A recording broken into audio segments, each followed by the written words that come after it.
व्यासपीठ को अनंत प्रणाम। परम पूज्य महाराज श्री के चरणों में कोटिशः नमन।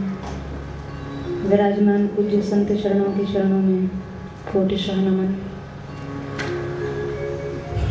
और आप सब भगवदानुरागी वैष्णवजन,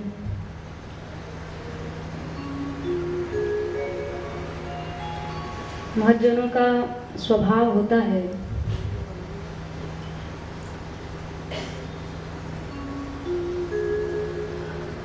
एक अत्यंत सामान्य जीव को भी, जैसे एक छोटा सा बालक होता है ना, चलना नहीं सीखता तो मैया उल्टा चलती है, और जो लड़खड़ाता हुआ बालक है वो अपने पैर जमाने की कोशिश करता है तो मैया उसका उत्साह वर्धन करती है, और आगे आओ और आगे आओ, तो वो स्वयं उल्टा चलती है। पर इसका मतलब ये थोड़ी कि माता को सीधा चलना नहीं आता। ये महज्जनों का स्वभाव है इतना अधिक लाड़ देना, वात्सल्य देना, ये सब हम अबोध बालकों को प्रोत्साहित करना है और इनका निश्चित रूप से अकारण करुणा करने का जो सहज स्वभाव है उससे हृदय बड़ा ही अभिभूत है। आप सबको बरसाना में और श्रीमद् भागवत जी के आश्रय में देखकर अपार प्रसन्नता हो रही है। श्रीमद् वल्लभाचार्य महाप्रभु को एक बार किसी सज्जन ने कहा, भगवान मेरे मन में ऐसी भावना उदित हो रही है कि मैं विप्र भोजन कराऊं, विप्र भोज कराऊं, 100 ब्राह्मणों को भोजन कराऊं। तो आचार्य चरण बोले, 100 ब्राह्मणों को भोजन कराने से बढ़िया है तुम किसी एक वैष्णव को भोजन करा दो। ऐसी वैष्णव महिमा सुन के उसके मन में और भाव जगा। बोला, महाराज अगर 100 वैष्णवों को भोजन करा दूं तो आचार्य चरण बोले, किसी एक कृष्णानुरागी को भोजन करा दो।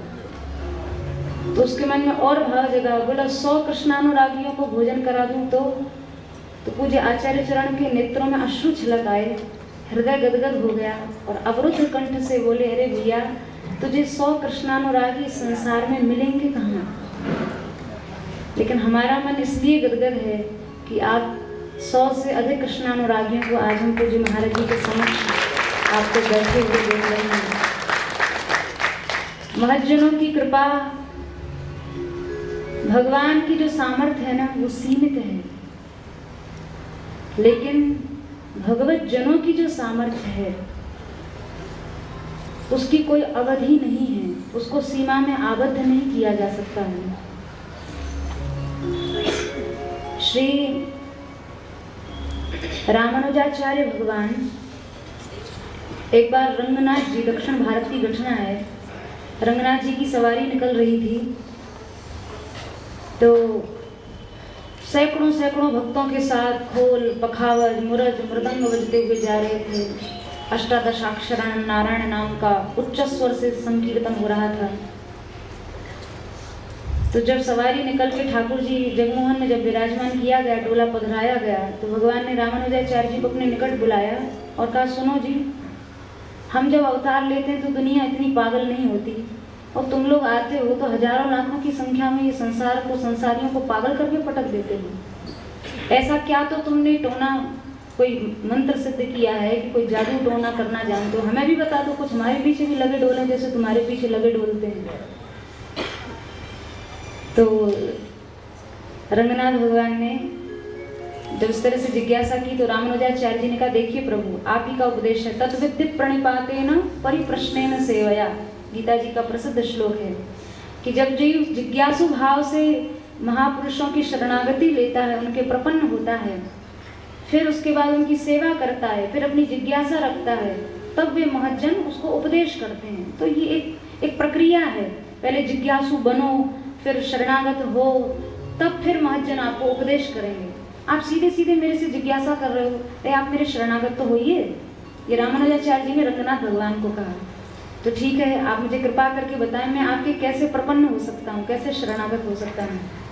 तो रामानुजाचार्य जी ने अपना उत्तरी उतारा और उत्तरी उतारकर ठाकुर जी को ढक दिया, जैसे गुरु शिष्य को कान फूंकता है ना, मंत्र देता है। तो भगवान ने रामानुजाचार्य जी ने रंगनाथ जी को कहा, प्रभु आप तो बैठे ऊंचे सिंहासन पर और उपदेश देने वाला उपदेष्टा बैठा है नीचे, ये कहाँ का पद्धति है, कहाँ का ऐसा रिवाज है कि उपदेश देने वाला नीचे बैठे और जिज्ञासा करने वाला ऊपर बैठे, नीचे आ जाइए। ठाकुर जी जगमोहन में से उतर के नीचे रामानुजाचार्य जी के शरणागत हुए और रामानुजाचार्य जी ने अपना उत्तरी ओढ़ा दिया भगवान को और कान में अष्टादशाक्षर नारायण मंत्र को जोर से कह दिया। भगवान बोले, अरे ये तो आपने हमारा ही नाम कह दिया, इसमें कौन सी बड़ी बात है। रामानुजाचार्य जी ने कहा, और थोड़ी कोई मैंने टोना सिद्ध कर रखा है, यही तो जादू मंत्र है, इसी के बल पर हजारों को पागल बना रखा है। तो रंगनाथ भगवान बोले रामानुजाचार्य जी से, देखिए आचार्य चरण, आज से हम आपके चेला, आप हमारे गुरु जी। अब कोई शिष्य शिष्यत्व स्वीकार करे तो उसके बाद उसको गुरु दक्षिणा देने की एक परंपरा है। तो अब आप हमसे गुरु दक्षिणा मांग लीजिए, गुरु दक्षिणा में हम आपको क्या दे दें। रंगनाथ भगवान ने कहा। तो रामानुजाचार्य जी ने सोचा कि अगर भगवान जैसा कोई चेला मिल रहा हो और देने वाला मिल रहा हो तो मांगने में चूक नहीं करनी चाहिए। तो रामानुजाचार्य भगवान ने मांगा, हे प्रभु, आगामी युग में बड़ा घोर युग आ रहा है, बड़ा प्रचंड काल आ रहा है, जहाँ अनाचार, भ्रष्टाचार, दुराचार, व्यभिचार का सर्वत्र बोलबाला होगा। ऐसे काल में भी यदि कोई जीव ऐसे महापुरुषों के आश्रम में आके, चरणाश्रम में आकर अगर दंभ पूर्वक, पाखंड पूर्वक, ढोंग में भी आपका नाम लेगा तो उसका सर्वथा आप कल्याण करेंगे करेंगे करेंगे। रंगनाथ भगवान ने त्रिवाचा भरा कि महज्जनों के आश्रय में यदि कोई जीव आकर दंभ पूर्वक भी मेरे नाम का आश्रय लेगा, आप लोग कथा का, सत्संग का आश्रय लिए बैठे हुए, कम सौभाग्य की बात नहीं है। ये जीवन की विशेष उपलब्धि है, विशेष उपलब्धि, सच मानिए भाई। भागवत जी में उद्धव जी ने कहा है, नृदेहम आद्यम सुलभम सुदुर्लभम प्लवम सुकल्पम गुरुकर्णधारम मयानुकूलेन नभस्व तेरितम पुमान भवाब्दिन न स्तरेत सा आत्महा। उद्धव जी ने कहा है, हे नाथ, फांसी खाने वाला आत्महत्यारा नहीं, जहर खा के मरने वाला आत्महत्यारा नहीं। आत्महत्यारा कौन है संसार में? ध्यान से सुनिए। नृदेहम, ये जो मानव जीवन मिला है ना, आद्यम, आद्यम माने समस्त पुरुषार्थों की सिद्धि इसी से होगी, चाहे धर्म है, अर्थ है, पैसा भी कमाना है तो शरीर के बिना आप कमा सकेंगे। अगर आपको धर्म सिद्धि करनी है तो क्या शरीर के बिना धर्म सिद्धि हो सकती है? धर्म, अर्थ, काम, मोक्ष, समस्त पुरुषार्थों की सिद्धि को देने वाला ये साधन रूप यही शरीर है, मानव शरीर है। नृदेहम आद्यम सुलभम सुदुर्लभम, बहुत दुर्लभ था मिलना, पर फिर भी सुलभ भगवान ने हमको परोस के दे दिया, परिवेशन कर दिया, सहज में दे दिया। कबहु करि करुणा नर देही देत ईस बिनु हेत सनेही। बिना किसी कारण के हम लोगों को मानव जीवन भगवान ने दिया है। भगवान का मन नहीं भरा, ये भगवान के स्वयं के वाक्य हैं। उद्धव, शरीर नहीं है, ये तो प्लवम, भवसागर से तरने का एक जहाज है, एक नौका है। कैसी है? सुकल्पम, बहुत सुंदर है। हाथ देखो, कान देखो, नाक देखो, मुख देखो, रसना देखो, इतना सुंदर इंद्रियों से संस्कार किया हुआ देह अन्य योनियों में नहीं है। इतना सुंदर जो भगवान ने शरीर सजाया है, एक व्यवस्थित जीवन हम लोगों को दिया है, ये केवल और केवल मानव योनि में ही है, अन्य योनियों में नहीं है। आप कहेंगे कि कान तो और भी योनियों में होते हैं। भैया, बिले बतौर क्रम विक्रमानी, कान नहीं है, वो सर्प का बिल है, जिनमें कुत्सित कथाएं जाती हैं, बेकार की बातें, अनर्गल बातें जाती हैं। कान थोड़े ही हैं, वो सर्प का बिल है। केवल आपको और हमको भगवान ने चयन करके इतना सुंदर जीवन दिया है। उसके बाद प्लवम सुकल्पम गुरु कर्णधारम, ऐसे महापुरुष कर्णधार के रूप में दे दिए। विचार करिए, बहुत सुंदर, बहुत कीमती नौका हो, बहुत मूल्यवान कोई नौका हो या जहाज हो, पर उसको चलाने वाला न हो तो क्या वो चल पाएगी? भवसागर पार करना तो दूर की बात है, वो 10-20 मीटर भी नहीं चल पाएगी। सही है कि नहीं? तो नौका भी हो और नौका को चलाने वाला कर्णधार भी होना चाहिए। फिर ऊपर से मयानुकूलेन नभस्व तेरितम, भगवान कह रहे हैं, हे जीवो, हे मानवो, मैंने ये नाव ठीक रूप से चलकर अपने गंतव्य को प्राप्त कर सके, इसके लिए अनुकूल हवा भी चला रखी है। अच्छी नौका हो और अच्छा चलाने वाला हो, पर अगर झंझावात आ जाए, तूफान आ जाए, हवा प्रतिकूल दिशा में बहने लग जाए, तो अच्छे से अच्छी नाव और अच्छे से अच्छा नाविक भी डूब जाएगा। नाव भी अच्छी होनी चाहिए, कर्णधार भी अच्छा होना चाहिए, और तीसरी चीज अनुकूल हवा भी होनी चाहिए। जिस दिशा में वो नौका बढ़ रही है उसके अनुकूल वह दिशा में बहने वाली वायु भी होनी चाहिए। पुमान भवाब्धिम न तरेत स आत्मा, इतने पर भी, इतना साज बन गया, इतना सुंदर योग बन गया, इतने पर भी यदि कोई मनुष्य संसार सागर भवसागर न पार कर सके तो उद्धव उससे बड़ा आत्महत्यारा संसार में कोई नहीं है, वो सबसे बड़ा आत्महत्यारा है। देखो ये मानव जीवन रूपी नौका हमें मिली है। मलुकदास जी का एक बहुत सुंदर पद है, राम जप राम जप राम जप बावरे, अवसर न चूक भोंदू पायो भलो दावरे। ये इतना सुंदर दाव है। हो सकता है मानव जीवन मिल जाए लेकिन सद्गुरु न मिले, हो सकता है सद्गुरु इस धरातल पर बार बार अवतरित होते रहें पर हमारे पास मानव शरीर न हो सकता है मानव शरीर भी और सद्गुरु भी हमारे पास हो पर सत्संग की अनुकूलता हमारे पास ना हो। आज भी संसार में कितने लोग हैं, आप अस्पतालों में जाके देखिए, बहुत से लोग मौत से जूझ रहे होंगे, उनके भाग्य में कहाँ है सत्संग? वो आ सकते हैं ब्रज में, वो आ सकते हैं बरसाना। कितने लोग हैं जिनको केवल अपने जीवन निर्वाह की चिंता है, लोग विषादग्रस्त हैं, मानसिक अवसाद में ग्रस्त हैं, डिप्रेशन के शिकार हो रहे हैं। ये जो हम लोग यहाँ बैठे हैं ना, ये अनुकूल हवा है। आप धाम में बैठे हो, कितने सारे सुयोग मिले हैं आपको। श्रीमद् भागवत की कथा और स उत्तम श्लोक महन मुखच्युतो भगवत पदाम भोज सुधाकर नानिला। जिन महापुरुषों की कथा नहीं, मुख से वायु के साथ अंतःकरण में विराजमान साक्षात श्री राधा माधव युगल सरकार के चरण कमलों का रस ही उनके मुख द्वार से निकले हुए शब्दों के साथ सनी हुई वायु के द्वारा निकल रहा है। एक महापुरुष कहा करते थे, वक्ता का कथा कथन और श्रोता का श्रवण, ये कथन श्रवण की परंपरा नहीं है, बल्कि वक्ता के मुख से कान के द्वारा श्रोता के हृदय में ठाकुर जी ट्रांसफर होते हैं, यहाँ से निकल के वहां चले जाते हैं। कितनी सुंदर बात प्रभु जी ने कही है, आप मुझे 10,000 कान दो। 10,000 कान का मतलब ये नहीं कि मेरे रोम रोम में कान हो जाए। जिनके श्रवण समुद्र समाना, कथा तुम्हारी सुभग सरनाना, भर ही निरंतर हो ही न पूरे। 10,000 कान का मतलब श्रवणाभिलाषा, इतनी श्रवणाभिलाषा, इतनी सुनने की इच्छा कि निरंतर सुनने के बाद भी मुझे तृप्ति ना हो। लेकिन किसके मुख से? जिनके अंतःकरण में भगवत चरण विराजमान है।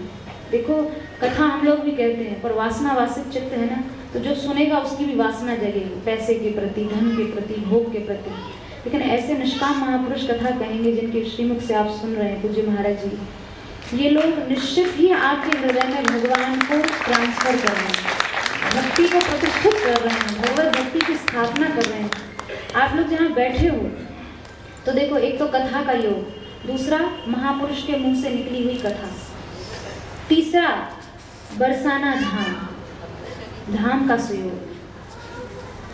84 कोस है यूं तो ब्रज, लेकिन उस ब्रज का भी जो मूल है, जो रसस्रोत है।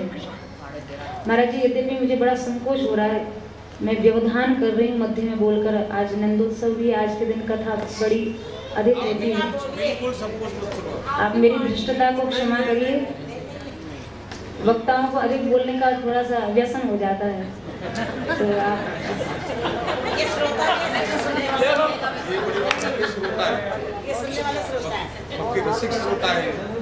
बस मैं थोड़ा सा बस व्यवधान नहीं बनना चाहती, इसलिए आपके चरणों में प्रार्थना।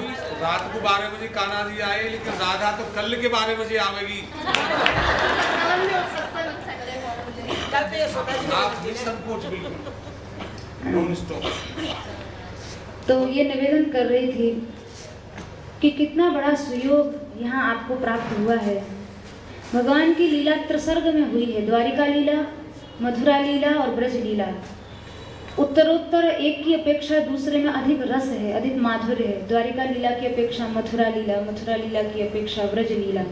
ब्रज में भी 84 कोस ब्रज भूमि है, ब्रज में भी कुंज, निकुंज, निवृत्त निकुंज, ये बहुत से आंतरिक भेद हैं ब्रज लीला के भी।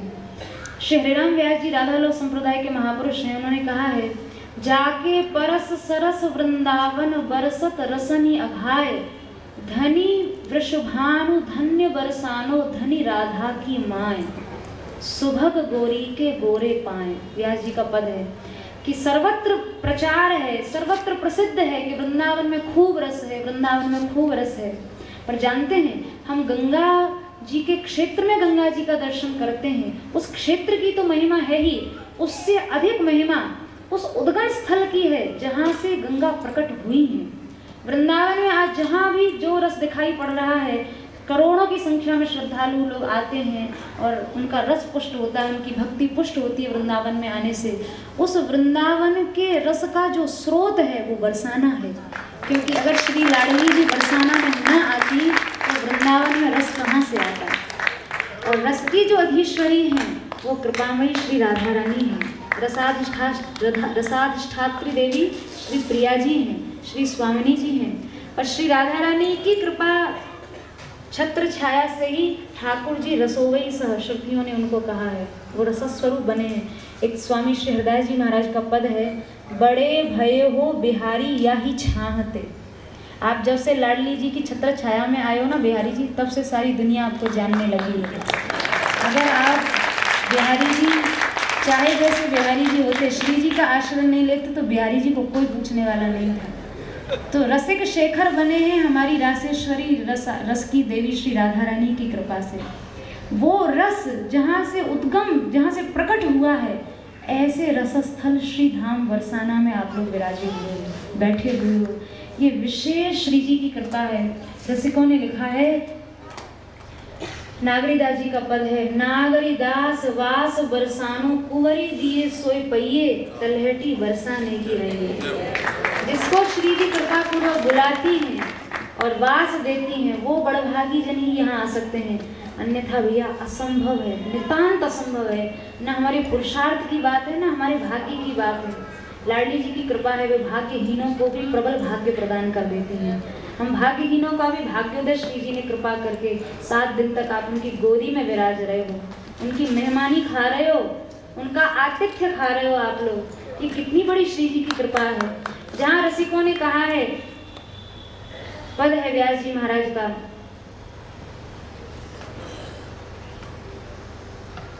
महल टहलनी कीजे किशोरी मोहे अपनी कर लीजे।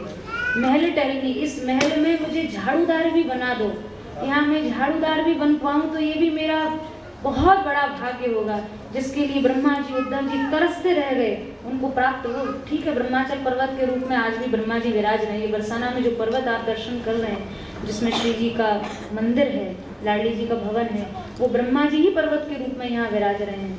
तो झाड़ूदार बनने का सौभाग्य ब्रह्मा जी को भी नहीं मिला, और उन श्री राधा रानी के बरसाने में आप उनके मेहमान बन के आए हो। ये श्री जी की आत्मीयता नहीं है तो क्या है बताइए? श्री जी की अत्यंत कृपा नहीं है तो क्या है? ये श्री लाडली जी की विशेष कृपा है। देखिए, अभी पूज्य महाराज जी के श्री मुख से यत्किंचित श्री अम्बरीश जी महाराज का पावन नाम हम लोगों ने श्रवण किया। भागवत जी में अम्बरीश चरित्र की फलश्रुति कही है कि जो अम्बरीश चरित्र सुनेगा उसकी श्री ठाकुर जी के चरणों में पराभक्ति हो जाएगी। ऐसे चरित्र भी भागवत जी में हैं जो अनेकानेक साधनों का साध्य हैं, फल हैं, और वो केवल इन चरित्रों को सुनने मात्र से वो साध्य जैसी परम साध्य वस्तु सहज सुलभ हो जाती है, सहज प्राप्त हो जाती है। तो महाराज अम्बरीश जी का आप नाम सुन रहे थे तो एक उनके चरित्र के विषय में स्मरण हुआ। पूज्य बक्सर वाले महाराज जी, मामा जी महाराज, उनकी मैंने एक ग्रंथ में ये कथा पढ़ी थी। इतनी सुंदर कथा अम्बरीश जी के विषय में उन्होंने कही है। भक्तमाल जी में संकेत है, हरि के जीवल्लभ है दुर्लभ भुवन माज, तिनहि की पद रेणु आशा जिय करी है। भगवान के 2 तरह के भक्त हैं, एक तो जो हरि के वल्लभ हैं और दूसरे वे जो हरि जिनके वल्लभ हैं। एक तो वे जो भगवान के प्रिय हैं और एक वे जिनको भगवान प्रिय हैं। तो एक बार नारद जी वैकुंठ से आए, एक हाथ में वीणा थी और बगल में नारद जी के बही खाता दबा हुआ था, बढ़िया लाल सुर्ख रंग का एक बही खाता दबा था। तो अम्बरीश जी चेला है नारद जी के।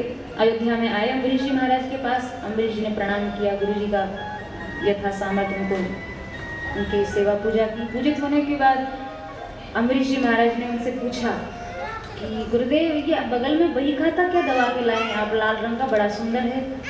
तो अम्बरीश जी महाराज के पूछने पर नारद जी ने कहा ये वैकुंठनाथ का बही खाता है, बड़ा लंबा चौड़ा रजिस्टर है, भक्तों के नाम लिखे हुए हैं, तो ये हम वहीं से लेकर आ रहे हैं। और वहीं ठाकुर जी पढ़ रहे थे तो हमने भी कहा भाई कितने नाम दर्ज हो गए आपके भक्तों की लिस्ट में, हमें भी दिखा दीजिए जरा।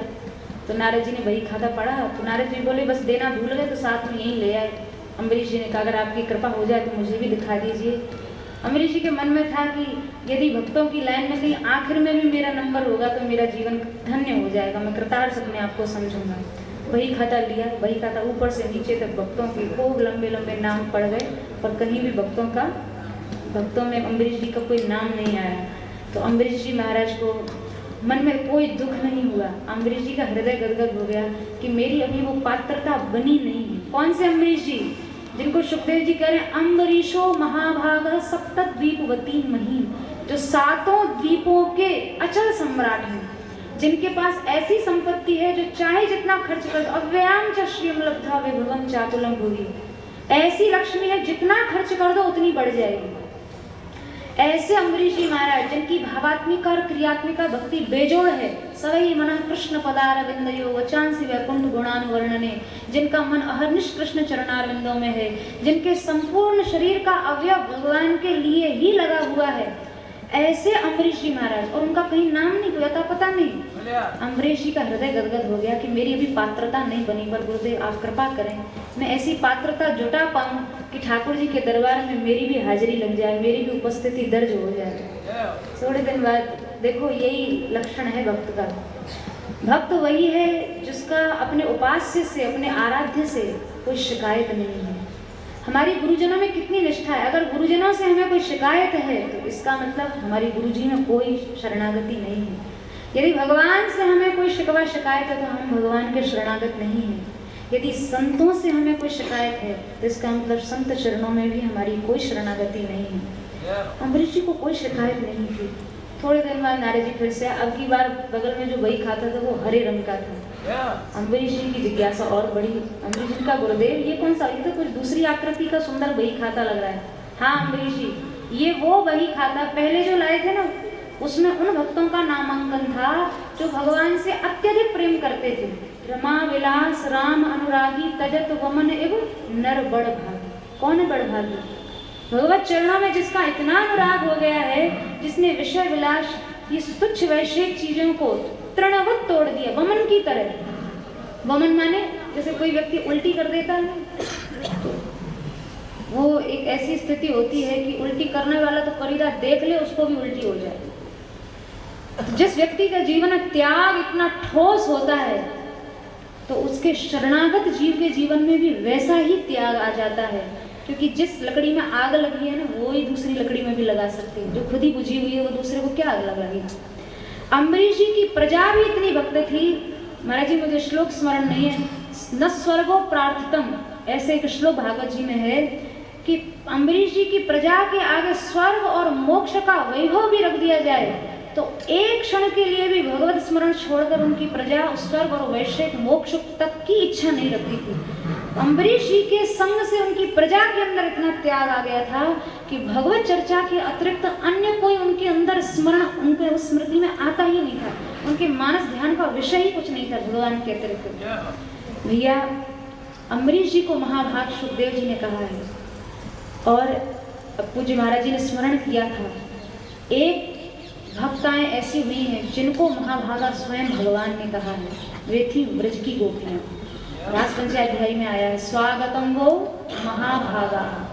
अम्बरीश जी को महाभाग सुखदेव जी कह रहे हैं और ब्रज की गोपियों को महाभागा स्वयं श्री ठाकुर जी ने कहा। इससे बड़ी मोहर कोई हो सकती है?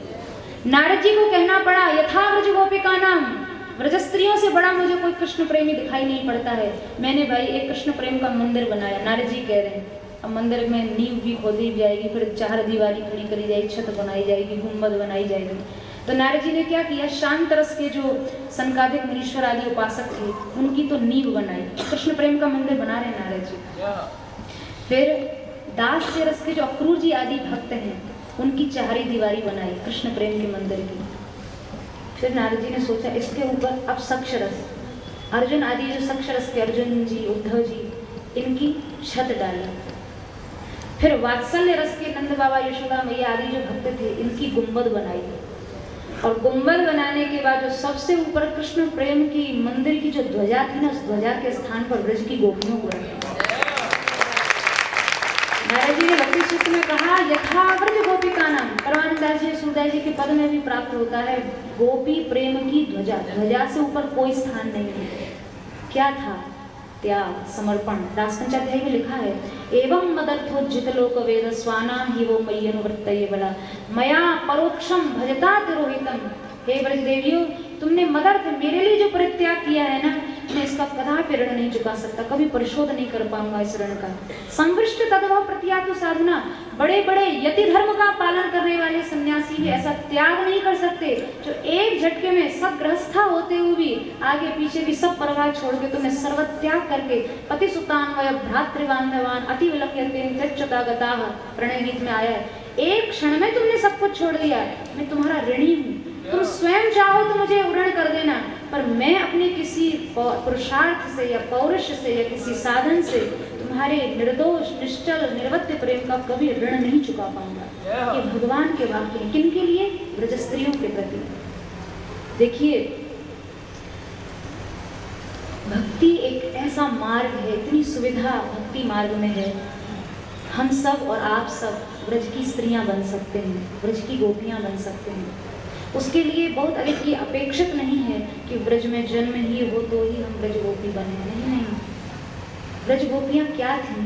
मथुरा की स्त्रियों ने इतना सुंदर श्लोक कहा है। जब ठाकुर जी कृष्ण बलराम भैया मथुरा गए हैं तो मथुरा की नारियों ने जब श्याम सुंदर और दाऊ भैया को देखा है तो इतना सुंदर भाव मथुरा की नारियों ने कहा है, या दोहने वहनने मथनोपलेप प्रिंखिंख नार्वरुदितो क्षणमार्जनादो गायन्ति चैनम अनुरक्त धीः शुकंठो धन्याव्रज स्त्रियो उत्क्रम चित्तयाना।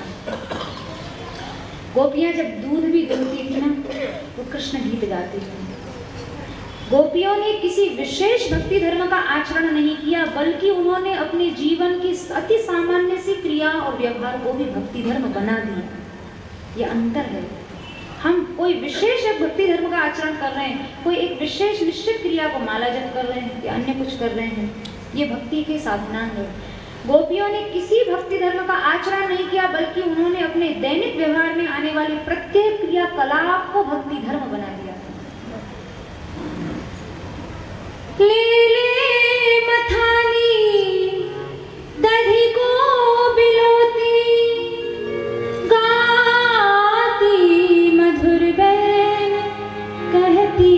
सप्रीति प्यारी मथानी तू ये गीत गा दे, राधा रसिक श्याम राधा विहारी गोविंद गोपाल मोहन मुरारी राधा रसिक श्याम राधा बाबा महाराज की रचना है। कल आप लोग गए थे ना पदगान में आराधना का दर्शन करने के लिए। वो साक्षात आपको अगर पूरे व्रज को और व्रज के सिद्धांत और व्रज की उपासना को यदि देखना हो तो वो 1 घंटे का सत्संग है जो संपूर्ण व्रजोपासना का ज्ञान करा देता है। 1 घंटे की उपासना है वो पूज्य बाबा महाराज के सानिध्य में। आप लोगों ने स्वयं कल उस रस का अनुभव किया है। बहुत सी महिलाएं वहाँ लहंगा पहन के नृत्य भी करके आई हैं और उस रस में सराबोर होके आई हैं। ये ब्रज की उपासना है। या दोहने दूध दो रही है, पर किससे सत्संग करे? रोज रोज तो कोई नहीं मिलेगा ना सुनाने वाला। किससे सत्संग करे? गोपियों से। गोपी अपनी दही मथ रही है और उस मथानी से तू भी गा यही गीत और मैं भी यही गीत गा। वहनन धान कूट रही है। लोग कहते हैं अरे समय नहीं है, समय नहीं है। अरे आज तो बने बनाए चावल बाजार से खरीद के ले आओ। उस काल में तो गोपियाँ वहनन धान स्वयं कूटती थी। आज कहाँ है काम? काम तो उस समय हुआ करते थे भैया। मथनोपलेप, उपलेप कर रही है, अपने घर को लीप रही है। अब तो पक्के फर्श हैं, लीपने की भी आवश्यकता नहीं। लोग कहते समय नहीं, अरे कहाँ चला गया भैया समय। जो दिन रात अपने दैनिक कार्य में लगी रहती थी, वे गोपियां भी एक क्षण श्री कृष्ण गीत को छोड़ नहीं पाती थी। जल भरने को गोपी चली है, गागर उठाकर यमुना निकेती। पानी भरने गई है, कोई विशेष सत्संग का आचरण करने नहीं गई है।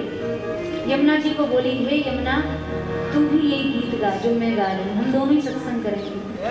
बहते हुए जल में ये गीत गाया, राधा रसिक श्याम राधा बिहारी, गोविंद गोपाल मोहन मुरारी, राधा रसिक श्याम राधा बिहारी। प्रेम से नाद उदित, उनके भी बालक थे भैया, गोपियां सब गृहस्था थी, बच्चे रोते थे। इतना कहाँ समय थी। अब तो सबसे अधिक जो संस्कार दूषित हो रहे हैं ना, वो माँ बाप के से ही हो रहे हैं। छोटा सा बालक ले मोबाइल पकड़ो, तुम खेलो, हम अपना काम कर रहे हैं। गोपियों के बालक कैसे थे, पालने में डाल देती थी और पालना झुला रही कृष्ण गीत की लोरी सुनाती थी। जैसे मदालसा थी ना, शुद्धोसी बुद्धोसी निरंजनोसी संसार माया परिवर्तितोसी, बोध में ही बालक को उसकी नित्य मुक्तावस्था का बोध करा देती थी माता मदालसा। ऐसे ही ब्रज स्त्रियों ने, तुम कृष्ण दास हो, तुम कृष्ण के परम सेवक हो, तुम श्री कृष्ण के ही हो, तुम्हारा जीवन केवल कृष्ण के लिए है। ये सब वेदांत के प्रतिपाद्य सिद्धांतों को अपनी गोदी में खेलने वाले नन्हे नन्हे शिशुओं को ही ज्ञान करा दिया था।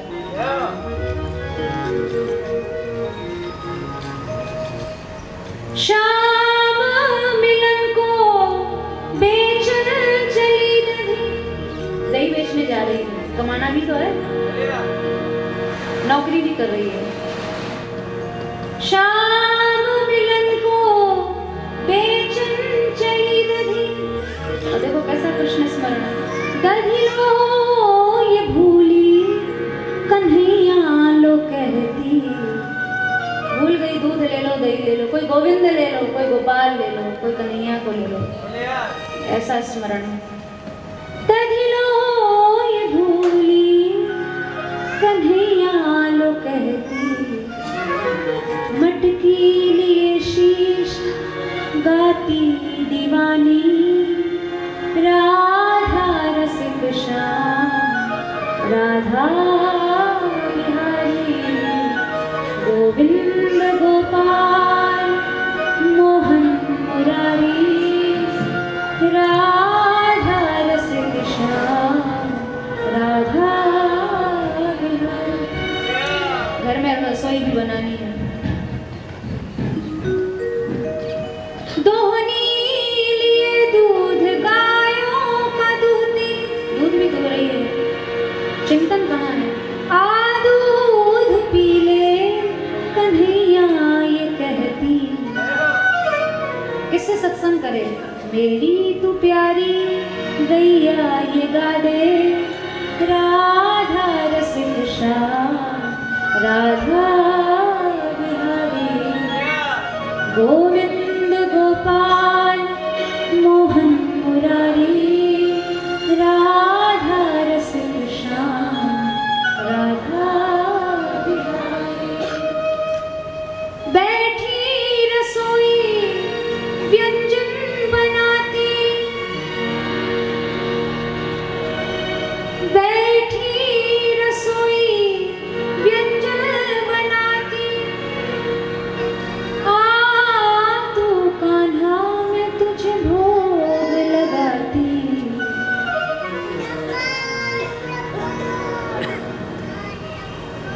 रसोई बना रही है, चिंतन कहाँ है। इसलिए मथुरा की नारियों ने कहा, धन्याः ब्रजस्त्रियः उरुक्रम चित्तयानाः। एक पंक्ति में गोपी प्रेम को परिभाषित किया है मथुरा की नारियों ने। धन्याः ब्रजस्त्रियः, ये ब्रज की स्त्रियां धन्य हैं, जिनको सुखदेव जी ने कहा क्वेमा स्त्रियो वनचरीर व्यभिचार दुष्टा। अरे ये गांव की गंवार स्त्रियां हैं, इनके पास ऐसा क्या था। ना शुद्ध आचरण है, ना विचार है। क्या है? ये तो वनचरी है, ये व्यभिचार से दूषित हैं। इन्होंने पर पुरुष से अपने कांतों को छोड़कर श्री कृष्ण से प्रेम किया है। उन श्री सुखदेव जी को भी कहना पड़ा, इन गोपियों का व्यभिचार ही धन्य था। व्यभिचार किसे कहते हैं? जो स्त्री अपना पुरुष छोड़ के किसी दूसरे अन्य पुरुष से प्रेम करेगी वो व्यभिचारिणी है। लेकिन जो परम पतिव्रताएं थी, महासती अनसुईया, शांडिली, ये बड़ी बड़ी पतिव्रता स्त्रियां भी उन आचार से दूषित ब्रज गोपिकाओं की चरण रज को अपनी सीमंत में, उन गोपियों की चरण रज से मांग भरती थी। बड़ी बड़ी पतिव्रता। सुखदेव जी ने कहा वनचरी व्यभिचार दुष्टा, ये व्यभिचार से दूषित है, आचार विचार से दूषित है। लेकिन इनका आचरण श्रेष्ठ है, क्योंकि इनका प्रत्येक आचरण श्री कृष्ण के लिए है। धन्याः व्रजस्त्री उरुक्रम चित्तयाना, जिनके चित्र पर उरुक्रम पराक्रमशाली भगवान श्री कृष्ण चढ़े। देखो एक पंक्ति में ब्रज की गोपियों का प्रेम क्या है, एक लाइन में गोपी प्रेम क्या है, उरुक्रम चित्तयाना। एक लाइन भी नहीं है, एक शब्द है। जिसके चित्त पर 24 घंटे कृष्ण चढ़े रहे वो ब्रज की गोपी है, और जिसके चित्त पर 24 घंटे संसार है वो सांसारिक है। धन्याः व्रजस्त्री उरुक्रम चित्तयाना गायन्ति चैनम अनुरक्त धिया श्रीकंठो। जब गोपियां कृष्ण गीत गाती थी ना, गाते हम लोग भी हैं, लेकिन गोपियों के गान में हमारे गान में बहुत अंतर है। गोपियां गाती थी, कैसे गाती थी?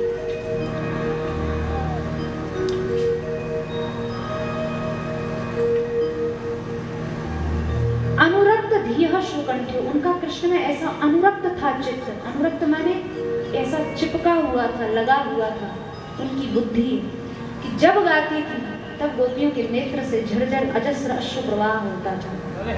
नंददास जी का पद है, कृष्ण नाम सुनियो जब तेरी आली, मैं भूली भवन बावरी भैरी, भरी भरी आवे नैन, चित्त में न पड़े चैन, तन की दशा कछु ऐसी भैरी। एक नई नवेली नवोढ़ा नंदगांव में ब्याह के एक नई गोपी आई, पहली बार कृष्ण नाम उसने सुना था। उस नाम में ऐसी मादकता थी, ऐसा नशा था। अपनी सहेली को कह रही है, कृष्ण नाम सुनो जब तेरी आली, मैं भूली भवन बावरी भैरी, मैं पागल हो गई हूँ, किसकी बहू हूँ, क्या पीहर क्या ससुराल सब भूल गई हूँ। भरी भरी आवे में मेरे नेत्र भर आते हैं, चित्त में चैन नहीं पड़ता है। शरीर की दशा कुछ ऐसी हो गई है कि न किसी से बोलना अच्छा लगता है, न कुछ खाना अच्छा लगता है, न व्यवहार निभाना अच्छा लगता है। जेतिक नेम व्रत कीने में विविध विधि, अंग अंग भई में तो श्रवण मयरी। हे विधाता, अगर मेरा कोई सुकृत कोई पुण्य कर्म बचा हो तो तू मेरे रोम रोम में कान पैदा कर देना। ये दो कानों से नहीं, मैं रोम रोम से कृष्ण का नाम सुन सकूं, कृष्ण की कथा सुन सकूं, मेरे रोम रोम में कर्मेंद्रिय पैदा हो जाए। ये क्या मांग रही है? बोले मैंने जितने आज तक व्रत किए हैं, नियम किए, साधन भजन तपस्या तीर्थ स्नान सदाचरण जो भी किया है, उसके फल के रूप में मुझे यही देना कि मेरा रोम रोम कृष्ण का नाम सुन सके। क्योंकि नंददास जाके गुण सुने ऐसी गति भई, माधुरी मूरत कह दूं कैसे की भई। जिसके नाम सुनने में ऐसा नशा है, वो कथनचित सामने आ गया तो मैं तो जी भी नहीं पाऊंगी। उसको देखने में कैसा मादकता होगी, कैसी उन्मत्तता होगी। जिसको सुनने में कितनी उन्मत्तता है, उसको देखने में कितनी उन्मत्तता होगी। ये था ब्रज प्रेम, ये थी ब्रज स्त्रियों की उपासना, ये थी गोपी भाव, गोपी प्रेम। एक पंक्ति में कुरुक्रम चित्तयाना पद है महापुरुषों का, नाहिन रहो मन में ठोर। अब कोई मन में जगह ही नहीं है जो कृष्ण के अलावा किसी अन्य को बिठा सके। आप सब ब्रजस्त्रियां बन सकते हैं, आप सब ब्रज के गोपी भाव को प्राप्त कर सकते हैं। हम अधिकाधिक अपने चित्त में श्री ठाकुर जी को चढ़ा के रखेंगे, अधिकाधिक चढ़ा कर रखेंगे। कैसे चढ़ाना है? जिमी नागर को चित गागर में। कोई कार्य छोड़ने की बात नहीं है। आपके प्रत्येक कार्य का उद्देश्य, लक्ष्य श्री ठाकुर जी की प्रियता और उनकी प्रसन्नता बन जाए, पर्याप्त है। भगवान ने कुछ नहीं, उन्हें जमीन ज्यादा नाम नहीं करानी है। गीता जी में भगवान ने कहा मयि एव मन आधस्व मयि बुद्धिं निवेशय निवसिष्यसि मयि एव ऊर्ध्वं न संशय। मन बुद्धि मुझे दे दो, बाकी मुझे तुम्हारी प्रॉपर्टी थोड़ी चाहिए। मन बुद्धि मुझे दे दो, संसार को जो देना है दो। हम उल्टा करते हैं, बाकी सब तो भगवान को, इंद्रियां भगवान को देते हैं, पर मन बुद्धि संसार को देते हैं। यही सांसारिकता है, और मन बुद्धि को भगवदार्पित कर देना ही गोपी भाव है। यही गोपी प्रेम है, यही ब्रज स्त्रियों का सिद्धांत था। आप लोगों का भैया बड़ा भाग्य है, आप लोग यहाँ बरसाने में बैठे हुए हो, जहाँ ब्रह्मा शंकर जी ये सब तरसते हैं कि यहाँ का हम जड़ चेतन कुछ भी। उद्धव जी ने तो कहा था मैं गोपियों को चरण छूने का भी अधिकारी नहीं। वंदे नंद ब्रज स्त्रीणाम पाद रेणु अभीष्ण शर। ये दही बेचने जाएं जहाँ चरण धर के चली जाएं, उस चिन्हित भूमि की रज को भी मैं छूकर अपने मस्तक पर धारण कर लूँ तो मेरा तो उद्धव बनना धन्य हो जाए। ऐसी ब्रज स्त्रियाँ, ऐसा ये ब्रज है, और उसमें भी आप ब्रज का सच्चा लाभ प्राप्त कर रहे हो, क्योंकि यहाँ आना और आके केवल चले जाना दर्शन करके ये भक्ति के बाह्य अंग है। लेकिन धाम में जो सत्संग किया जाता है ना, ध्रुवदास जी राधा वल्लभ संप्रदाय के रसिकाचार्य हुए, उन्होंने कहा है वृंदावन में कैसे रहना चाहिए, ब्रज में कैसे रहना चाहिए। वृंदावन में बसत ही एतो बड़ो सुजान, युगल चंद्र के भजन बिन निमिष न दीजे जान। जो सुजान है, जो चतुर होगा, वो धाम का सच्चा लाभ ले जाएगा। वो जितनी देर, जितने दिन, जितना समय, जितने क्षण धाम में रहेगा, वो एक निमिष भी भगवत चर्चा के अतिरिक्त इधर उधर जाने नहीं देगा। यही धामवास की सच्ची परिपाटी है, सच्ची एक पद्धति है। और हमने प्रार्थना की है हमारे आदरणीय वैष्णव श्री आदित्येंद्र जी से कि आप सब, और पूज्य महाराज जी के चरणों में भी प्रार्थना, आप पधारें वहाँ और गौशाला का दर्शन ये सभी लोग करें। आज पूज्य बाबा महाराज की कृपा से, उनके निर्देशन से, उनके संरक्षण में, उनके आशीर्वाद में, उनकी छत्र छाया में आज भारतवर्ष का बहुत ही बड़ा गौरवशाली स्थान पूज्य बाबा महाराज की माता जी के देहावसान के उपलक्ष्य में 12 वर्ष पूर्व गौशाला खुली थी, और अब पिछले 12 वर्षों में आज वो भारत का गौरव बन गई है। आज पूज्य बाबा महाराज के संरक्षण में, उनकी कृपा से 60,000 गौवंश का पालन माता जी गौशाला में हो रहा है, और वो अपने आप में एक अद्वितीय सेवा है, अद्वितीय सेवा। आज तक वहाँ का कोई प्रचारक, प्रचारिका, कोई साधु, साध्वी एक पैसे की भी वहाँ न किसी से डोनेशन मांगा गया, न चंदा इकट्ठा किया गया, न याचना की कभी बात कही गई। 25 लाख रुपए प्रतिदिन का खर्चा है। इस युग में भी अगर कोई नास्तिक से नास्तिक व्यक्ति हो ना, तो वो गौशाला में आके ये कहने को बाध्य हो जाएगा कि मानव के ऊपर भी कोई ताकत है जो साक्षात इस गौशाला को चला रही है। नास्तिक व्यक्ति के अंदर भी भगवत भाव उस गौशाला के दर्शन से पैदा हो जाएगा। ये निश्चित बात है, वो गौशाला अपने आप में इस युग का एक साक्षात चमत्कार है, क्योंकि मान मंदिर तो भैया रोटी मांग के खाने वाले संतों का स्थान है। आज भी वहाँ के संत मधुकरी वृत्ति से जाते हैं, ब्रज की गलियों में कीर्तन करते हैं। इतने सारे प्रकल्प पूज्य बाबा महाराज आज 70 वर्ष उनको अखंड ब्रजवास करते हुए हो गए। सारा जीवन उन्होंने ब्रज को ही सर्वस्व मानकर उसको सेया है, उसका सेवन किया है।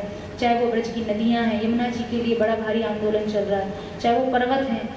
2009 में अनशन किया था राजस्थान कामवन धाम में, और वो एक बड़ी ही अनहोनी ऐतिहासिक विजय थी। छोटे छोटे 6-6, 7-7 वर्ष के बालकों ने भी आमरण अनशन किया कि जब तक ब्रज के पहाड़ों पर चूँकि खनन हो रहा था, और आज ये जो पर्वत सुरक्षित हैं, इन महापुरुषों की ही देन है। तो खनन चल रहा था, पूज्य बाबा महाराज ने कहा जब तक ये सुरक्षित नहीं होंगे तब तक कोई बालक यहाँ का खाएगा पिएगा नहीं, ऐसे ही हम लोग बलिदान कर देंगे। तो रात्रि को 12 बजे के बाद कोर्ट खुली और 5,500 हेक्टेयर भूमि ब्रज के जो पर्वत मालाएँ हैं उन सबको हेरिटेज घोषित किया सरकार ने, और ब्रज का जो पर्वतीय स्थल है वो सुरक्षित हुआ। किंतु फिर भी चोरी छुपके कुछ उत्खनन चल रहा था, जिसके लिए आज भी पिछले 2 महीने से अखंड हरिनाम संकीर्तन पूर्वक मान मंदिर के संत लोग सब अनिश्चितकालीन धरना आदि बद्री धाम में दिए कर बैठे हुए हैं। किसी को कुछ पड़ी नहीं है, लोग केवल अपने आश्रम, बंगला, मठ मंदिर बता रहे हैं। ये हम आपको इसलिए बता रहे हैं, आपका ये भाग्योदय हुआ है जिस स्थान पर आप लोग बैठे हैं ना, जहाँ आप बैठे हैं, और आसपास आपकी ऐसी ऐसी विशिष्टतम विभूतियाँ हैं जिनकी कृपा से, जिनकी करुणा से आज संपूर्ण भारत का जो आध्यात्मिक शक्ति का केंद्र है ब्रजभूमि, और उस ब्रजभूमि के लिए जो प्राण प्रण से अथक प्रयास पूर्वक लगे हुए हैं, ऐसे महापुरुष इस धरती पर अभी भी सुलभ हैं। हम लोगों को चाहिए यथा सामर्थ्य हम अधिकाधिक उनका लाभ लें। और बस महाराज जी मैं चरणों में आपके प्रणाम करूंगी, अत्यधिक नहीं, क्योंकि आगे रंग में भंग करने जैसी बात हो जाएगी, और नंदोत्सव का लाभ भी आप सबको, हम सबको लेना है। तो बस 2 मिनट हम कीर्तन आखिर में कर दें। पहला काला राधे किशोरी दया करो, राधे किशोरी दया करो, श्यामा लाडली कृपा करो, श्यामा लाडली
महाराज जी ने तो और खुद के बोलने से प्रसन्नता नहीं, महाराज बेटी बोल रही है, इससे ज्यादा अति प्रसन्नता, क्योंकि हमने देखा है बेटी बहुत वर्षों के बाद आवे मायके में तो अपार प्रसन्नता माता पिता को,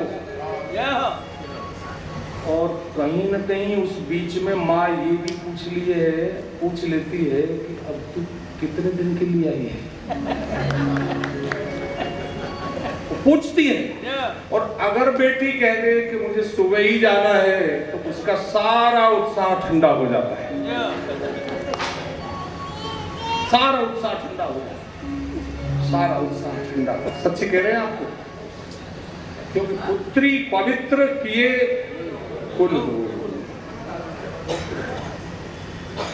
महाराज भजन करत बिटिया भली, भजन बिना नहीं पूत, भजन करत बिटिया भली, भजन बिना नहीं पूत, सबरी तो वैकुंठ गई धुंधकारी भय।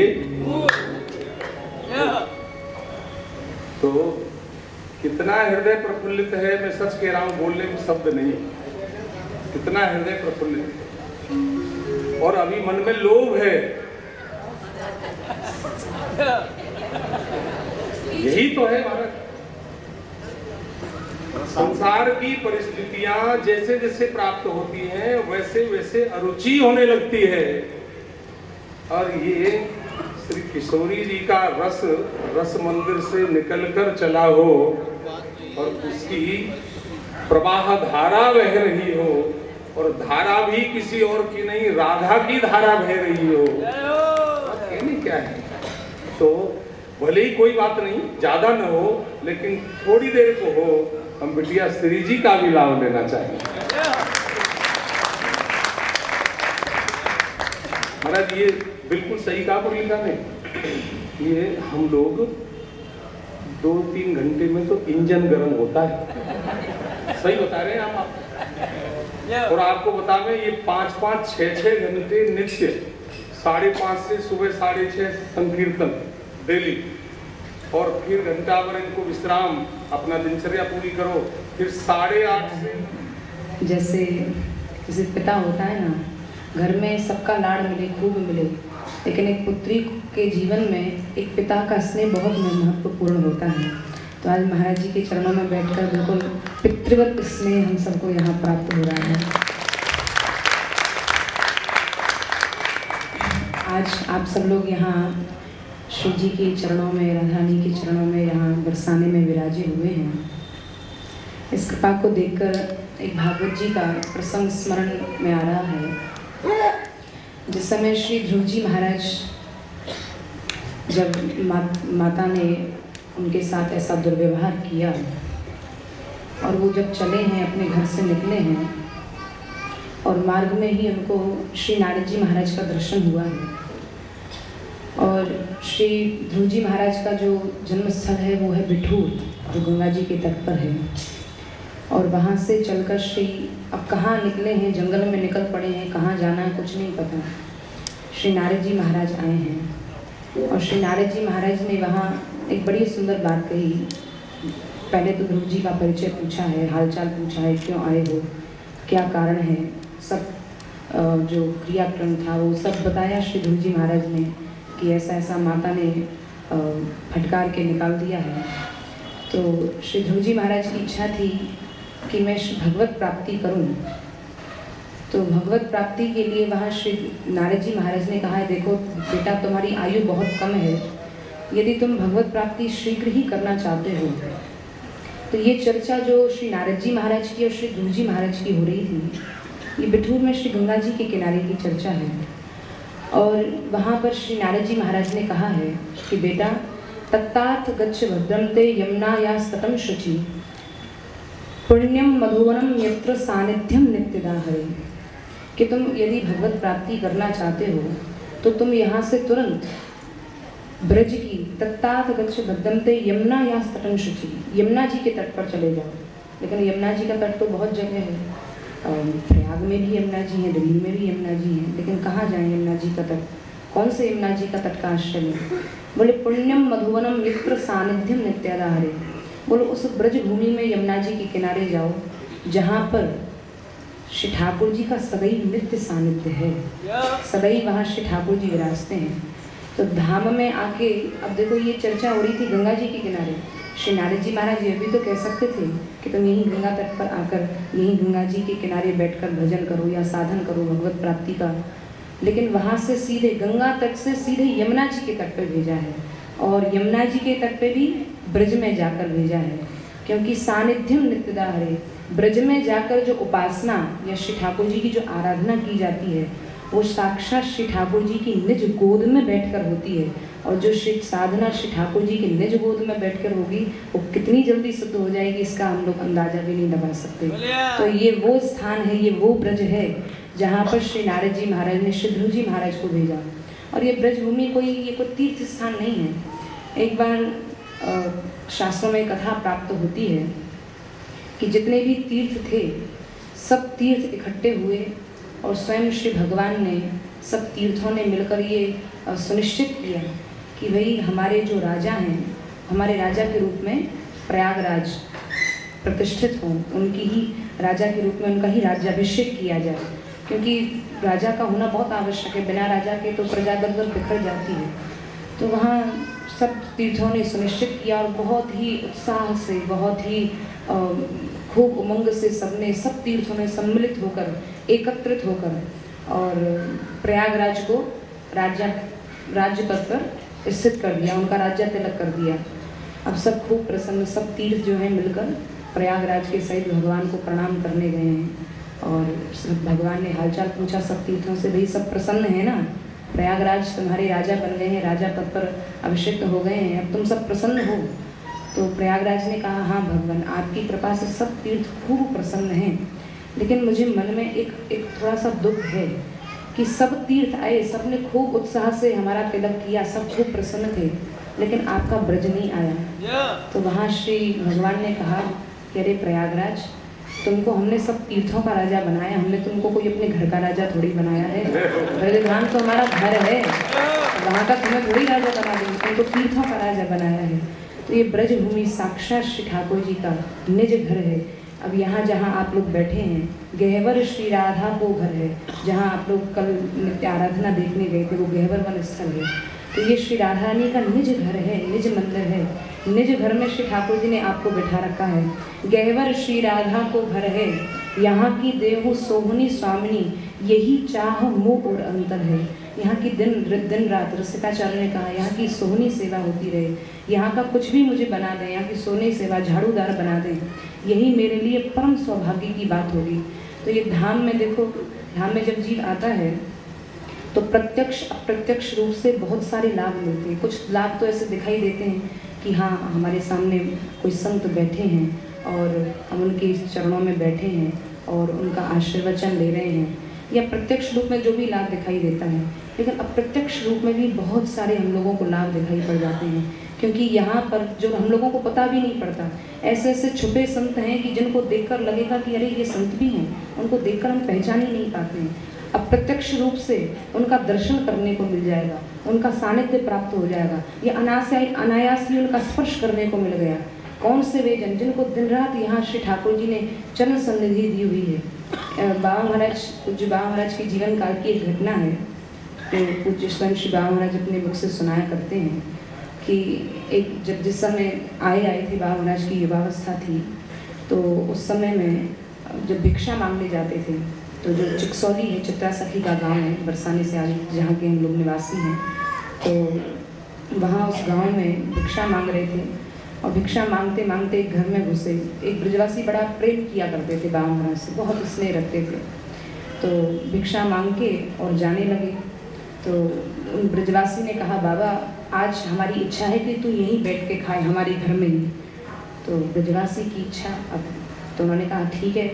नहीं तो नित्य प्रति बाबा महाराज ऊपर लेके जाते थे, अपना जो भी भिक्षा था वो भगवान ठाकुर जी को, मान मेरीलाल को भोग लगा के पा लेते थे। अब उन्होंने ब्रजवासी ने बड़ा आग्रह किया, तो उनके प्रेम को देखकर उनके घर में बैठ के और भोजन पाने लगे। भोजन कर रहे थे और वो जो ब्रजवासी थे वो बाबा महाराज के पीछे बैठकर और बड़ी जोर जोर से ऊर्ध्व श्वास ले रहे थे, बड़ी जोर जोर से श्वास खींच रहे थे। तो बाबा महाराज ने कहा कि उन्होंने देखा कि अरे अभी अभी तो ये ठीक थे, इनको क्या हुआ, इतनी जोर जोर से श्वास क्यों खींच रहे हैं। तो उनको कहा तुमको कोई समस्या तो नहीं है, परेशानी तो नहीं है। बोले नहीं नहीं बाबा, मुझे किसी प्रकार की कोई परेशानी नहीं है। मैं तो ये देख रहा हूँ आप जब तक विराज रहे हैं, यहाँ बैठे हैं, उतनी देर आपके श्री अंग से जो वायु यहाँ फैल रही है उसको मैं जोर जोर से खींच रहा हूँ। क्योंकि जो हृदय के कलमश, जो हृदय के जो पाप हैं, जो हमारे अनंतानंत जन्मों के कलुषित संस्कार हैं, जो बड़े बड़े साधनों से नहीं मिट सकते, जो बड़े बड़े साधनों से कभी उनका से छुटकारा ही नहीं हो सकता, वो आपकी इस वायु में, जो आपके चारों तरफ जो वायु है, इस वायु में वो सामर्थ्य है कि वो इन सब पापों को नष्ट करने में तत्क्षण, एक क्षण भी नहीं लगेगा, वो सबको नष्ट कर देगी। तो ये महापुरुष, ऐसे महापुरुष जन इस पृथ्वी में आज भी विराजे हुए हैं और धाम में आने से ऐसे महापुरुषों का अनायास ही लाभ मिल जाता है। और ये श्री जी की कृपा है, क्योंकि देखो संत जन कोई पिकनिक स्थान पे तो मिलेंगे, वो तो ऐसे तीर्थों में, कि ऐसे धाम में जहाँ श्री जी का धाम है, बरसाना है, वहीं पर ऐसे संत जन रहते हैं। तो इसलिए जब यहाँ पे आया जाए, धाम में आने का भी एक विधि है, ऐसा नहीं है। प्राय लोग आकर क्या करते हैं, देखते हैं कि कहाँ ज़्यादा सुख सुविधा है या कहाँ ज़्यादा हमें आराम मिलेगा, वहाँ जाकर रहेंगे। धाम में आके यदि थोड़ा कष्ट भी उठाना पड़े ना, सबसे पहले प्राथमिकता धाम में आके सत्संग को देनी चाहिए। ये नहीं कि अरे घर में ही काफ़ी सुख सुविधा है, वही पर्याप्त है। यहाँ पर तो अपने शरीर को कष्ट देकर भी ऐसे संतों का सानिध्य प्राप्त होना, तो वो भी बहुत सस्ता है। इसलिए धाम में आके सबसे पहली प्राथमिकता ये देनी चाहिए कि कहाँ ऐसे संत जन जिनके हृदय में साक्षात श्री ठाकुर जी विराजे हुए हैं। जो चीज़ें हमें बड़ी बड़ी साधना से नहीं मिल सकती, श्री ठाकुर जी के चरणों में प्रेम जो बड़े बड़े साधनाओं से नहीं मिल सकता, इन महापुरुषों में, इन संतों में वो सामर्थ्य है कि इनके दर्शन मात्र से वो चीज़ हमारे हृदय में आ जाएगी। इनमें इतनी सामर्थ्य है। तो सबसे पहले धाम में आके ये ना देखें कि बहुत अगर कहीं थोड़ा कष्ट भी हो जाए, तो ये तो भैया यहाँ का तो कष्ट भी संभवतः श्री व्यास जी महाराज का पद है। यहाँ पे ब्रज में आके यहाँ का अगर गोखरू, कंकड़, कांटा, पत्थर भी लग जाए तो वो भी यहाँ पे मुक्ति से भी कहीं अधिक सुख प्रदान करता है। कोटि मुक्ति सुख होत जब गोखरू जबे लगे गड़ी आयन। तो यहाँ पे तो जो कांटा, कंकड़, पत्थर भी लग जाए तो वो उसमें भी करोड़ों करोड़ों मुक्तियों से भी कहीं अधिक सुख है। तो यहाँ पर ब्रज में आके सबसे पहली प्राथमिकता ऐसे संत जन कहाँ विराज रहे हैं, कहाँ उनका सत्संग लाभ, क्या पता उनके एक दर्शन करने मात्र से जो धाम निष्ठा, नाम निष्ठा जो करोड़ों करोड़ों जन्म के साधन से भी नहीं आ सकती, वो ऐसे महापुरुषों के दर्शन मात्र से आ जाती है। तो इसलिए आप सबसे, आप परम श्री राधारानी के सब स्नेही हैं, परम कृपा पात्र हैं कि इन्होंने अपनी चरण सन्निधि में यहाँ 7 दिन के माध्यम से आप लोग यहाँ जो श्रीमद् भागवत कथा रस का अवगाहन पान कर रहे हैं, इसमें स्नान कर रहे हैं, ये बिल्कुल श्री राधारानी की कृपा है। उनकी कृपा के बिना तो यहाँ कोई पैर भी नहीं रख सकता। हमारे खायरे के एक संत हैं, वो कहा करते थे कि वृंदावन जो है ना, वृंदावन तो श्री ठाकुर जी का ड्राइंग रूम है। अब जैसे घर में कोई अतिथि जाता है तो अतिथि को कहाँ बिठाया जाता है, सबसे पहले ड्राइंग रूम में बिठाया जाता है ना, भाई तुम यहीं बैठो। और जो कोई बहुत घनिष्ठ व्यक्ति आ जाए घर में, उसको कहाँ तक ले जाया जाता है, बेडरूम तक। तो वो कहा करते थे ड्राइंग रूम है वृंदावन और ये बरसाना जो है ये बेडरूम है। तो यहाँ पर श्री राधारानी ने आपको प्रवेश दिया है, इसका मतलब आप कितनी स्नेही हैं, कितने उनके कृपा पात्र हैं, कितने अंतरंग हैं। बिना उनकी कृपा के तो यहाँ ठाकुर जी भी पग नहीं धर सकते, ठाकुर जी भी नहीं आ सकते। तो इसलिए सदैव श्री ठाकुर जी भी उनकी कृपा याचना करने के लिए आगे पीछे घूमते रहते हैं। और उन कृपा मई ने, लाडली जी ने कितनी कृपा करके हम लोगों को अपने बेडरूम तक यहाँ आश्रय दे रखा है। इसमें कोई कृपा में कोई संदेह नहीं है। तो बस श्री जी से और लाडली जी के चरणों में ऐसी प्रार्थना है कि हम सब बालकों पर ऐसी कृपा अनवरत बरसाती रहे। जय श्री राधे।